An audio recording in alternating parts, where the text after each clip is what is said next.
हम कितनी आसानी से कह देते घर का भेदी लंका ढाए, पर समझिएगा धोखा उसे कहा जाता है जो बिना बताए अचानक व्यवहार कर दिया जाए, उसको धोखा कहते हैं। रावण को कितनी बार विभीषण जी ने समझाया।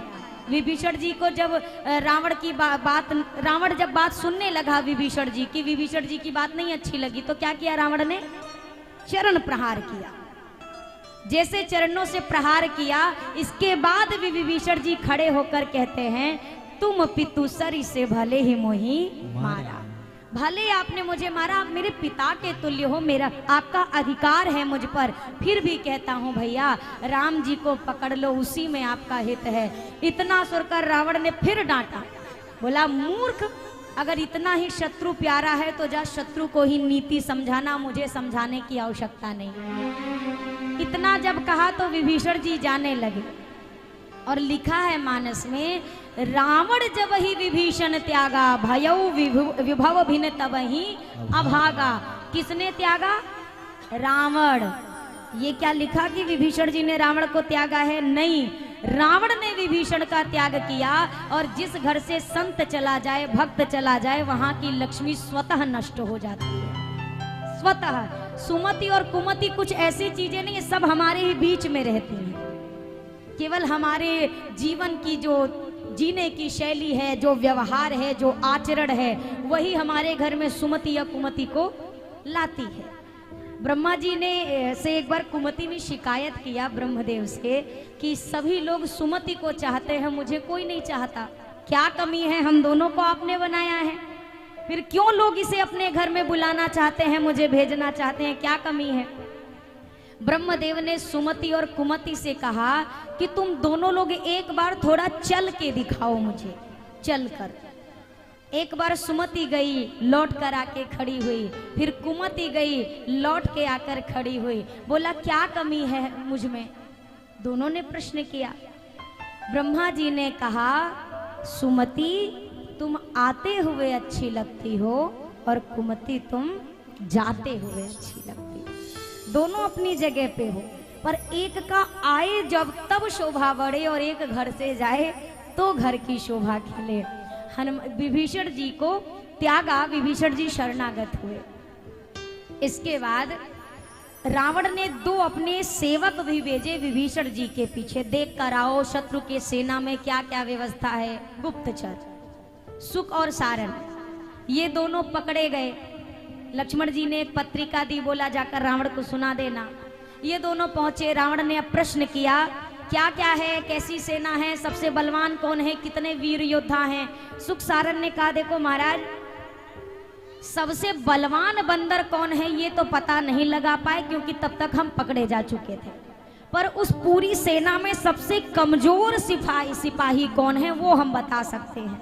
बोला कमजोर कौन है? बोला वो जो अपना लंकवा फूंक के गया था ना, वो बंदर सबसे कोना, उसकी तो कोई गिनती भी नहीं करता, बेचारा कोने में दुबक के बैठा रहता है, उसको कोई पूछता नहीं, वो सबसे कमजोर सिपाही है।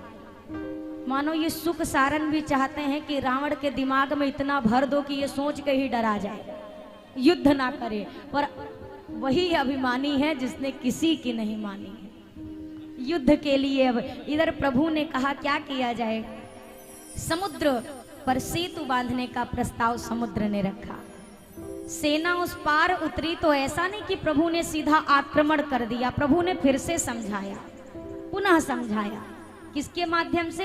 अंगद जी के माध्यम से। अंगद जी गए, अंगद जी जैसे प्रवेश किया है अंगद जी ने लंका नगरी में, अंगद जी किसी से पूछते नहीं भैया कहाँ है रावण का महल, कुछ नहीं।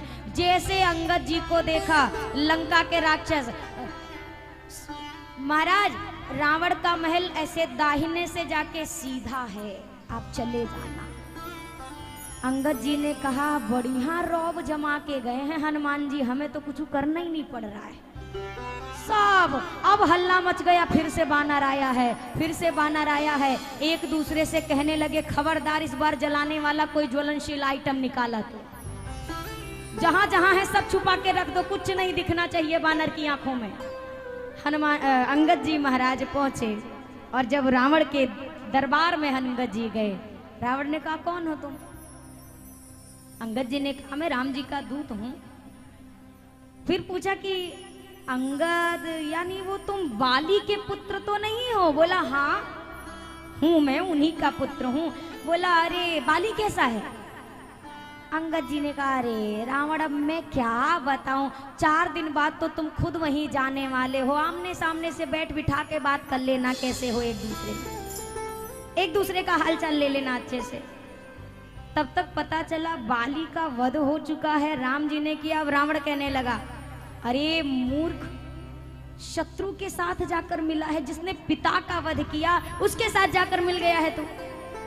अंगद ने कहा जो राम का नहीं वो किसी काम का नहीं, ये भक्त का लक्षण।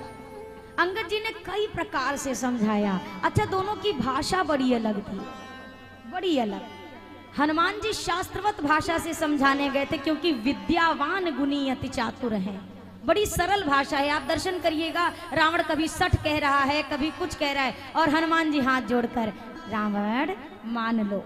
ये हनुमान जी की भाषा है। जब कोई शास्त्र की भाषा न समझे तो शाह में से एक डंडा निकाल लिया जाता है और अब ये शस्त्र बन जाता है। अंगद जी की भाषा कुछ और। अरे रावण, मुख में तिनका दबा लो और घुटने के बल बैठ करके जाकर के प्रभु से क्षमा मांग लो। इतनी गहरी नीति बता दी। रावण ने कहा अरे तू जानता नहीं है मेरे बारे में। बोला हमारे पिताजी ने बहुत बार बताया है, जब तुम घुड़साल में बंधे थे ना तब हम तुमसे बहुत खेले।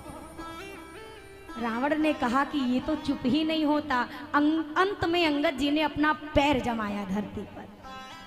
अंगद जी ने क्या कहा, अगर रावण इनमें से कोई भी मेरे इस चरण को हिला ले गया तो फिर ही राम सीता में हारी, मैं अपनी हार स्वीकार कर लूंगा। अब बड़े बड़े योद्धा जो उपस्थित थे आए, पैर पकड़ रहे हैं, हिला भी नहीं। तो अंत में कहा जाता है रावण आया उठ के, और जैसे पैर पकड़ने वाला था अंगद जी ने कहा अरे रावण गलत जगह पकड़ रहे हो, हमारा नहीं राम जी का पकड़ो तो कल्याण होगा। रावण तो लज्जित हो गया। अंगद जी महाराज की कहने पर भी जब रावण नहीं समझा, अंगद जी ने कहा प्रभु अब युद्ध ही है। युद्ध प्रारंभ हुआ। प्रथम दिवस के युद्ध में रावण की आधा से अधिक ज्यादा सेना समाप्त हो गई। द्वितीय दिवस के युद्ध में मेघनाद ने लक्ष्मण भैया को शक्ति का प्रहार किया। जैसे शक्ति लगी लक्ष्मण जी मूर्छित हुए। प्रभु सक त्रिभुवन मार जी आई।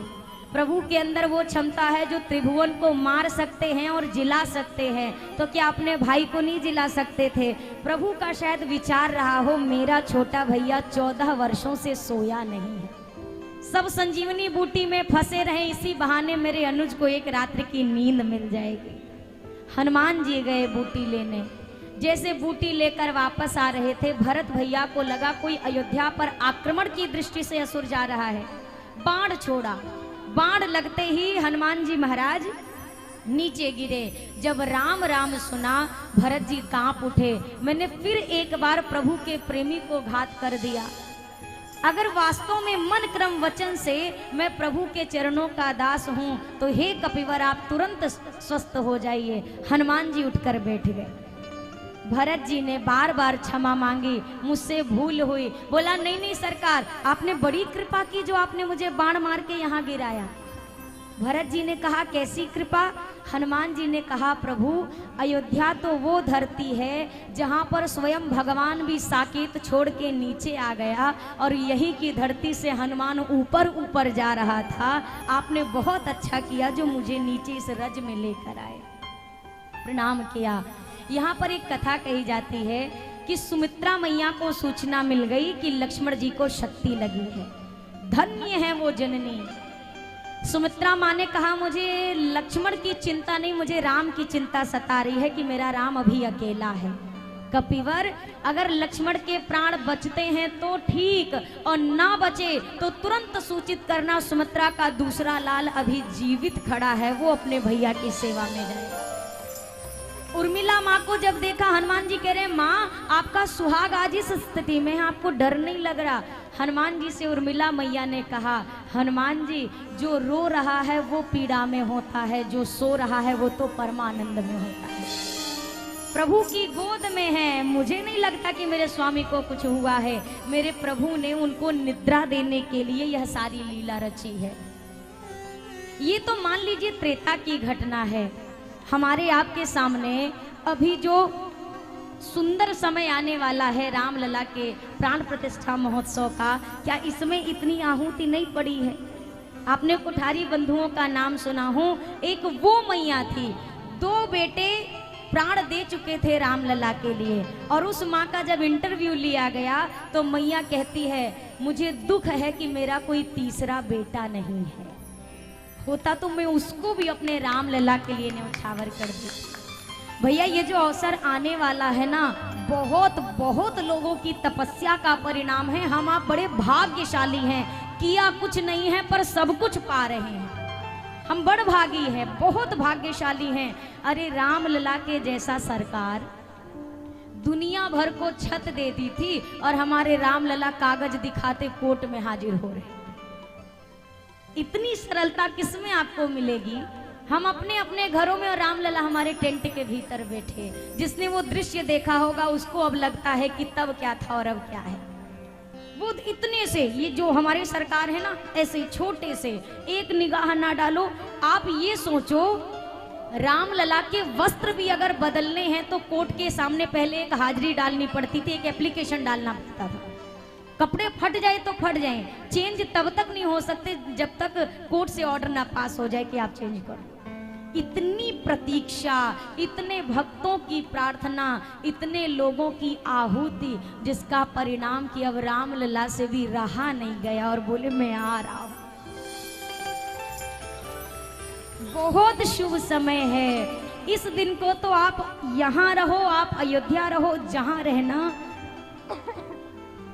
ऐसे बढ़ चढ़ के आप इस दिन का आनंद लीजिएगा। ना जाने जन्म में कब फिर ऐसा आनंद मिलेगा।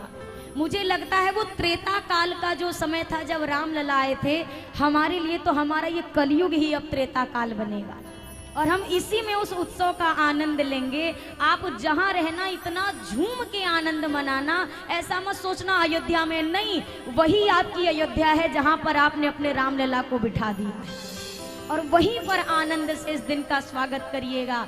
खूब दीपक जलाइए, खूब कीर्तन करिए मंदिरों में जाकर के। जितना आनंद आप, जैसे मान लीजिए किसी के कोई संतान ना हो और 20 साल बाद हो जाए एक संतान, पुत्र रत्न हो जाए, अब माँ बाप के मन में कितनी प्रसन्नता होती है। सोचेंगे क्या खुशी कर दूं। तो ये तो 500 वर्षों का इंतजार अब खत्म होने वाला है, तो आपकी खुशी किस सीढ़ी पर होनी चाहिए, जरा विचार करना। हनुमान जी महाराज बूटी लेकर गए, लक्ष्मण भैया चैतन्य हुए। इसके उपरांत पुनः युद्ध प्रारंभ हुआ। कुंभकर्ण को रावण ने जगाया है। कुंभकर्ण ने पहले रावण को फटकार लगाई, तदुपरांत कहा अब जब युद्ध हो ही रहा है तो मैं भी जा रहा हूँ राघव जी के बाण रूपी, हाथों रूपी तीर्थ में अपने प्राणों का त्याग करके अपना उद्धार करूंगा। कुंभकर्ण को गति दी, लक्ष्मण भैया ने मेघनाद को गति दी और अंत में बच गया रावण। रावण आज आया है रथ पर, सबका उद्धार करा चुका है, अपना उद्धार कराना बाकी है। अब भगवान बार बार बाण चढ़ाते हैं, उसके मस्तक का छेदन करते हैं, पर नए मस्तक का जन्म हो जाता है। मरई नरी पुश्रम भयाउ विशेखा, राम विभीषण तन तब देखा। मरई नरी पुश्रम भयाउ विशेखा, राम विभीषण तन तब देखा। काटत बढ़ई शीश समुदाय, काटत बढ़ई शीश समुदाय। जिमि प्रतिलाभ लोभ अधिकाई, जिमि प्रतिलाभ लोभ अधिकाई। नाभि कुंड पीयूष बस आके, नाभि कुंड पीयूष बस आके। नाथ जियत रावण बल ताके, नाथ जियत रावण बल ताके। बार बार जब मस्तक काटने से भी नए मस्तक का जन्म हो रहा है, राम जी ने विभीषण जी को देखा, जिनकी इच्छा से खुद मृत्यु भी मृत्यु को प्राप्त हो जाए, वो अपने भक्त के प्रेम की परीक्षा कर रहे हैं। विभीषण जी की ओर देखा, विभीषण जी ने कहा, प्रभु रावण के नाभि कुंड में अमृत का वास है, जब तक इस अमृत का शोषण नहीं होगा इसकी मृत्यु होने वाली नहीं है। जैसे ही यह बात सुनी, अब प्रभु ने अपने धनुष पर एक साथ 31 बाणों का संधान किया है। बाणों का संधान करके जो ही बाणों को छोड़ा है, अरे सायक एक नाभि सरसों